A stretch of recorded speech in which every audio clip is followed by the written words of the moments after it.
Masechet Kiddushin, traité Kiddushin, Daf Lamed Chet, feuille numéro 38. Nous sommes à la feuille 37, 4 lignes avant la fin. La Gemara dit Bishlama, on comprend les mains de Hamad, d'après celui qui dit Moshav, quand c'est écrit habitation, Kol Makom Shatem Yoshvim Mashma, ça veut dire partout où vous habitez.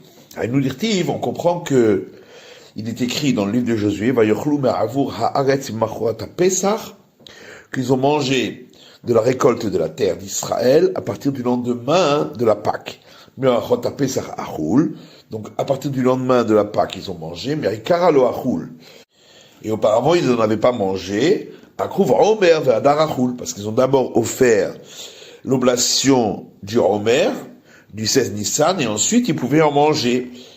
Et là, les mains de Hamar, mais d'après celui qui dit la Yerusha Vishiva, que lorsqu'il est écrit habitation, c'est seulement après avoir conquis et s'être installé dans la terre. Or ici, ils venaient à peine de rentrer, Nechul et Alta, donc ils auraient pu en manger immédiatement de cette récolte. Et là, Gmara répond, ils n'en avaient point besoin. Dirtif, parce qu'il est écrit dans le livre de l'Exode, et les enfants d'Israël ont mangé la manne pendant 40 ans, jusqu'à ce qu'ils arrivent à une terre habitée. Et la manne, ils ont mangé jusqu'à ce qu'ils arrivent aux limites de la terre de Canaan. On ne peut pas expliquer le début du verset qui dit jusqu'à ce qu'ils arrivent à une terre habitée, c'est-à-dire les terres qu'ils ont conquises à l'est du Jourdain, puisqu'il est dit par ailleurs, la suite du verset, jusqu'à ce qu'ils arrivent aux confins de la terre de Canaan. Et on ne peut pas expliquer cette suite du verset qui dit aux confins de la terre de Canaan, puisqu'il est dit auparavant, jusqu'à ce qu'ils arrivent à une terre d'habitation, c'est-à-dire celle qu'ils ont conquise de l'autre côté du Jourdain. Alors comment on va expliquer? C'est que le 7 Adar, Moïse est décédé, ou Pasakman Milered, et la manne s'est arrêtée de tomber, puisqu'elle tombait uniquement par le mérite de Moïse. Ils ont continué à se nourrir à partir de la manne qu'ils avaient encore dans leur récipient, jusqu'au 16 Nissan. Et ensuite, ils ont mangé de la récolte de la terre. Tania Idar, il y a une autre braïta qui dit, les enfants d'Israël ont mangé la manne pendant 40 ans. Est-ce qu'ils en ont mangé pendant 40 ans? Voilà que ils en ont mangé que 40 ans moins 30 jours, puisque la manne n'a commencé à tomber que 1 mois après qu'ils soient sortis d'Égypte. Et là, mais c'est pour t'apprendre au que les galettes qu'ils avaient fait sortir d'Égypte, avaient le goût de la manne.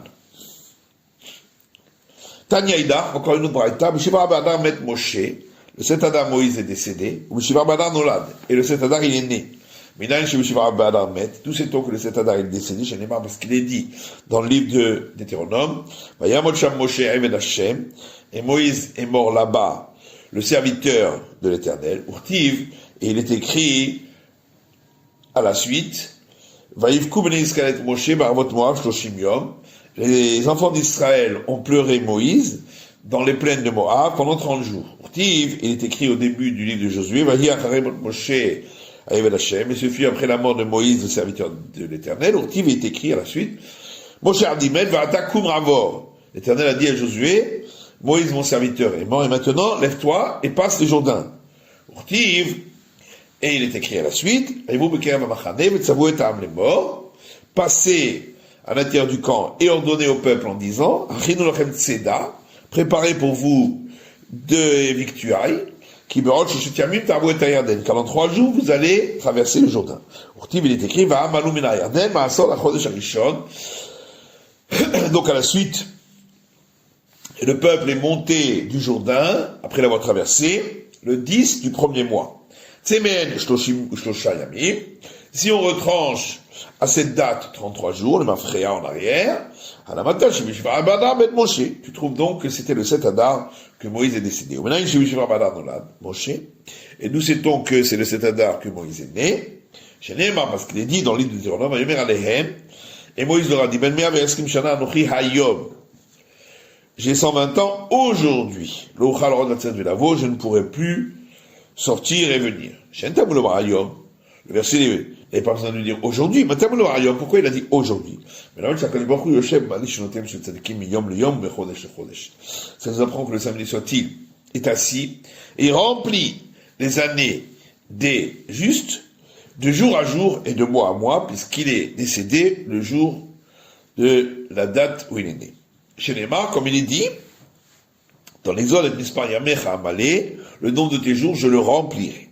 Tanya, il y a une braïta qui dit, Rabbi Shimon Yochai Omer, Rabbi Shimon Ben Yochai dit, Shalosh mitzvot istavu Yisrael b'knisatan la'aretz, 3 commandements ont reçu les enfants d'Israël en entrant en Israël.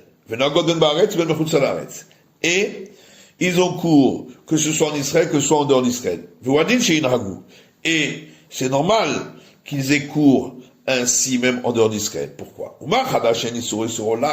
Si déjà l'interdit de la nouvelle récolte, qui n'est pas un interdit tout le temps, qui n'est pas un interdit de profiter, uniquement de consommer, mais acheter les sourds, et même ce qui était interdit au départ devient par la suite permis, après qu'on ait offert l'oblation du Homer, c'est malgré tout, il s'applique et en Israël et en dehors d'Israël. Alors le mélange des espèces chez Isuro et Surolam, qui est un interdit tout le temps, mais Isuran et Suranaa, et c'est un interdit même de tirer profit. Et ce qui a été interdit, il n'y a pas de permission par la suite, et nous dit, n'est-ce pas à plus forte raison que ça a cours et en Israël et en dehors d'Israël. Voici là, et pareil pour l'interdit les 3 premières années des fruits de l'art, sur lesquels il y a 2 arguments, c'est que on n'a pas à en tirer profit, et ce qui a été interdit ne peut pas être permis par la suite. Par contre, c'est pas un interdit toujours, puisque c'est que les 3 premières années. Rabbi Eliezer ben Rabbi Shimon Omer, Rabbi Eliezer fils de Rabbi Shimon dit, tous les commandements qu'ont reçus Israël avant d'entrer en Israël, c'est-à-dire les commandements qui dépendent du corps, en cours, que ce soit en Israël, que ce soit en dehors d'Israël. La Chag Nisatan Haaretz, ceux qu'ils ont reçus après être entrés dans la terre d'Israël, donc qui ont trait à la terre, et Nanoget et la Ba'aretz, ça n'a cours que en Israël. Sauf l'annulation des prêts d'argent à la 7e année et le renvoi des esclaves au jubilé, que bien que ils ont reçu ces commandements qu'après être entrés en Israël, puisque ça dépend du repos de la 7e année et du jubilé, malgré tout, elles ont cours, que ce soit en Israël, que ce soit en dehors d'Israël. La pour l'annulation des prêts d'argent, c'est évident, puisque c'est une obligation qui a trait avec le corps, pas avec la terre. Et là, répond de Tania. On avait besoin d'enseigner à cause de l'enseignement de cette braïta, de Tania, parce qu'il y a une braïta qui dit Rebi Omer. Rebi dit, c'est écrit dans le Deutéronome, le Zélevarashmita, et voici le sujet de l'abandon, abandonne. Il y a donc 2 abandons, dont parle ici le verset. Un, c'est l'abandon du sol, qu'on n'a pas à travailler la 7e année, et l'autre, c'est l'abandon des dettes. Lorsque tu dois abandonner le sol, alors tu abandonnes les dettes. Mais dans les périodes où il n'y a pas d'abandon du sol, parce que les règles de la 7e année n'ont pas cours, il n'y aura pas non plus d'abandon des prêts d'argent. Et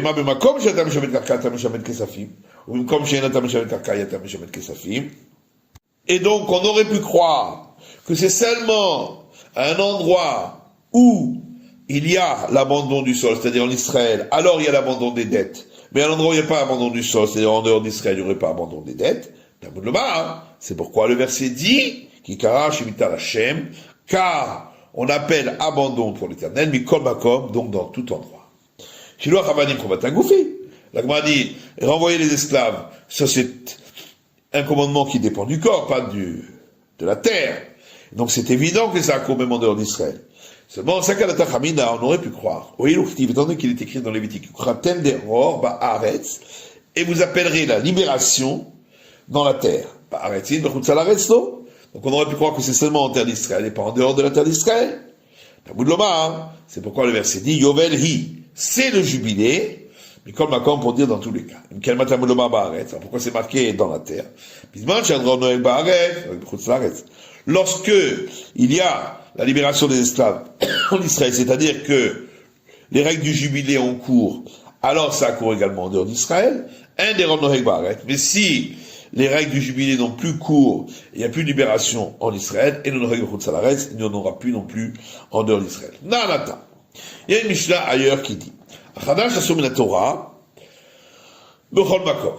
nouvelle récolte est interdite de par la Torah, en tout endroit, or la halacha, pour l'interdit des 3 premières années des fruits de l'arbre, c'est une règle, et pour l'interdit des mélanges d'espèces, c'est des paroles de nos sages. Qu'est-ce que ça veut dire que c'est une règle? C'est une règle dont ont pris l'habitude ceux qui habitent dans les pays en dehors d'Israël. C'est une règle que nous avons par tradition de Moïse au Sinaï.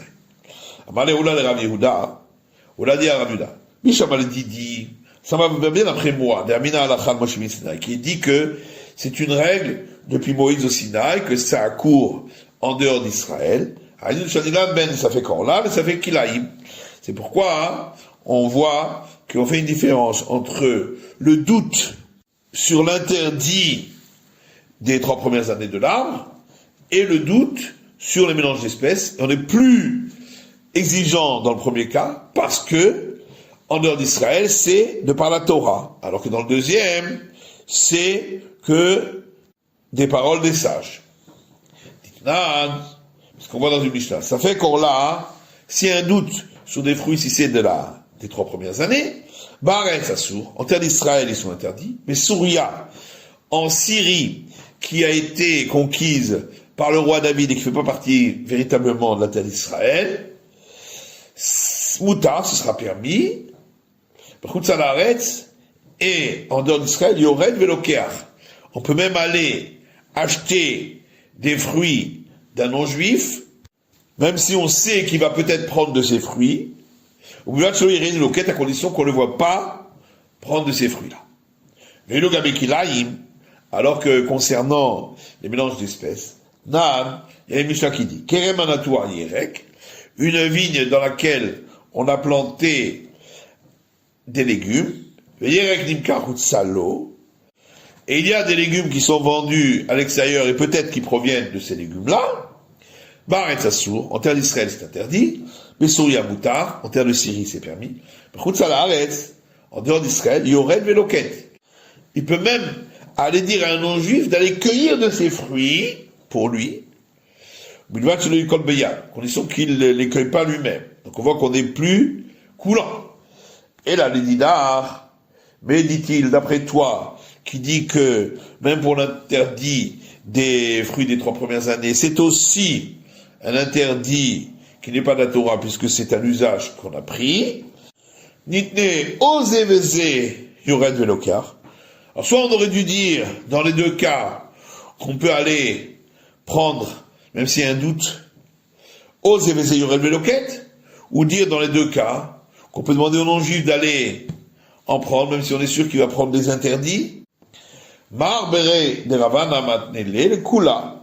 Mar fils de Ravana, il enseigne effectivement, dans les 2 cas, qu'on est coulant, zévézé yored veloket. Dans les 2 cas, on dit qu'il peut descendre et demander au non-juif de prendre. Ou bien, à condition que le juif ne prenne pas lui-même. C'est la fin de l'étude de la feuille numéro 38 du Daf Lamed Het.